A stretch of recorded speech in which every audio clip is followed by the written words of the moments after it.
By the early 1970s, the story has already spread beyond the island. For the people living on Lubang, the armed figure in the mountains has become part of local life, a danger everyone knows about but rarely sees.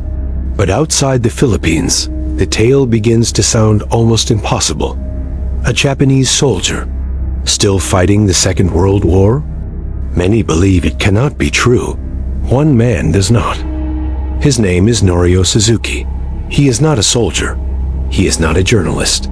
He is a young traveler, restless, curious, and obsessed with seeing unusual things with his own eyes. He tells his friends he has a strange plan. He says he is going to find 3 things in the world: a panda, the abominable snowman, and Lieutenant Onoda. Unlike search teams and military patrols, Suzuki does something simple. He walks into the jungle alone. No weapons, no traps, no soldiers. Just a backpack, a few supplies, and a belief that if the soldier is still alive, he will reveal himself. For days he moves carefully through the forest, calling out in Japanese. At first there is nothing, only insects, birds, wind in the trees. But Onoda has already seen him. From the shadows, he observes the stranger for hours. The man does not move like a soldier. He does not patrol. He does not search systematically. He speaks casually, even laughing at times. This confuses Onoda. An enemy scout would never behave this way. Finally, Suzuki calls out again. "Onoda-san, Japan has changed. The war is over. Please come out." Silence follows. Then, slowly, a figure appears between the trees. For the first time in nearly 30 years, Hiroo Onoda steps out of concealment and stands face to face with another Japanese civilian. Suzuki does not run. He does not panic. He smiles. He bows slightly and speaks calmly, as if greeting someone who had simply been away for a long journey. "I've been looking for you," he says. They talk for hours. Suzuki explains everything: the end of the war, the rebuilding of Japan, the passage of decades. He tells him about cities, technology, and the world that moved forward without him. Onoda listens carefully. He does not interrupt. But when Suzuki finally asks him to come home, Onoda shakes his head. He gives the only answer he believes he is allowed to give. "I cannot surrender," he says. "I was ordered not to. Only my commanding officer can release me." For Onoda, the war is not a belief anymore. It is a contract. And until the officer who gave the order returns and cancels it, his duty continues. Suzuki understands, so he leaves the jungle. But he does not give up. He travels back to Japan and begins searching for the one person who can end a war that, for one man, never finished. His former commander, Major Yoshimi Taniguchi. And for the first time since 1944, someone is finally coming back for Hiroo Onoda. March 1974. Nearly 30 years have passed since the young officer first entered the jungle on Lubang Island. The world has transformed beyond recognition. Empires have fallen. New countries exist. Men who were once soldiers are now grandfathers. But deep inside the same forest, Hiroo Onoda still wakes before dawn, still cleans his rifle, and still watches the valleys below as if an invasion could begin at any moment. He has survived typhoons, hunger, sickness, and isolation. He has outlived his companions. He has outlived the war itself. And yet, in his mind, nothing has changed. Then one morning, he hears footsteps.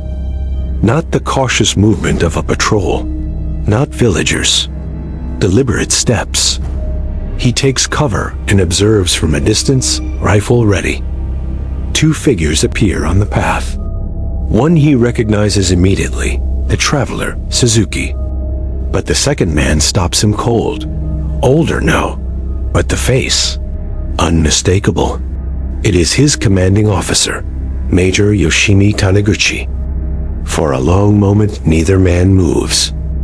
Nearly 3 decades collapse into silence between them. Taniguchi steps forward and speaks formally, as if no time has passed at all.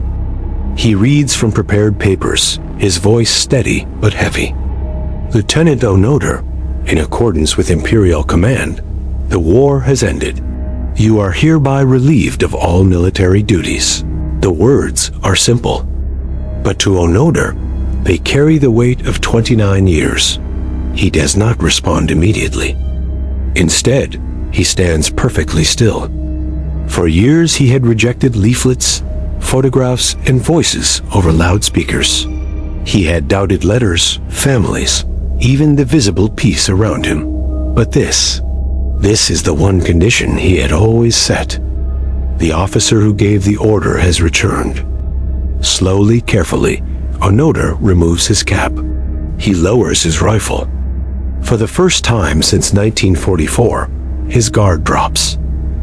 Witnesses later say he struggled to speak, not from fear, but from the sudden absence of purpose. For nearly half his life, every decision had been simple: survive, hide, continue the mission. Now the mission was gone. He formally surrenders his weapon, a rifle he had maintained for decades, still operational. He hands over ammunition, grenades, and his sword. Nothing had been discarded, nothing abandoned. He had been ready every day for a war that no longer existed. When he finally leaves the jungle, the sunlight feels different. The island he had watched from shadows now stands openly before him. Villagers gather, uncertain whether to fear him or welcome him. He had fired on patrols and farms over the years, believing them enemy forces. For many, he was not a hero. He was a ghost who had haunted their lives. Yet the Philippine government grants him a pardon, acknowledging that in his mind, he had never stopped fighting a war he believed was still active. As he boards the plane back to Japan, Hiroo Onoda looks out the window. Below him, the jungle becomes smaller and smaller. The war, at last, is over, but the years it took from him remain. When Hiroo Onoda returns to Japan in 1974, he does not come home to the country he remembers. The nation he left behind in 1944 was a wartime empire, strict, disciplined, and unified under sacrifice. The country he steps into now is modern, fast, loud, and unfamiliar. Tokyo is filled with cars, neon lights, and crowds moving with urgency. People dress differently. Children laugh openly. Stores overflow with goods that would have been unimaginable during the war years. For nearly 3 decades, Onoda had lived by routine. Wake, observe, survive, obey orders. Here, no one gives him orders. At first, he is welcomed as a symbol of endurance. Newspapers print his photographs. Crowds gather to see him. Reporters ask the same question again and again. Why didn't you surrender? His answer never changes. Because I was ordered not to. To many, his loyalty is admirable. To others, it is unsettling. Japan had changed.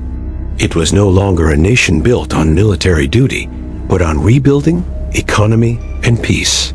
The values that sustained him in the jungle no longer defined everyday life.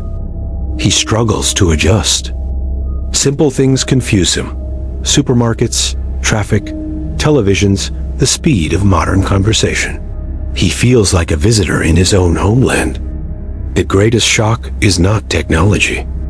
It is time. Friends he once knew are older, some gone. Family members have lived entire lives without him. Children have become adults. The war had lasted 6 years for the world. For him, it had lasted 30. He realizes something slowly. He did not only lose years, he lost the life those years would have built. Unable to fully adapt, Onoda makes a decision few expect. He leaves Japan. He travels to Brazil, seeking something familiar: land, quiet, routine, distance from crowds. There he becomes a rancher, working outdoors, waking early, living again by physical tasks instead of constant attention. Years later, he returns to Japan occasionally, speaking to younger generations about discipline, responsibility, and endurance. He never glorifies the war. He rarely speaks of battles. Instead, he speaks about commitment and the weight of orders given to young men. Hiroo Onoda lives the rest of his life quietly. He does not present himself as a hero. He presents himself as a soldier who followed instructions completely. And perhaps that is why his story endures. Not because of how long he fought, but because of what it reveals. War does not always end when treaties are signed. Sometimes it ends only when the last soldier finally hears the words releasing him. For Hiroo Onoda, that moment came 29 years late, and when it did, the world he had protected no longer needed protecting.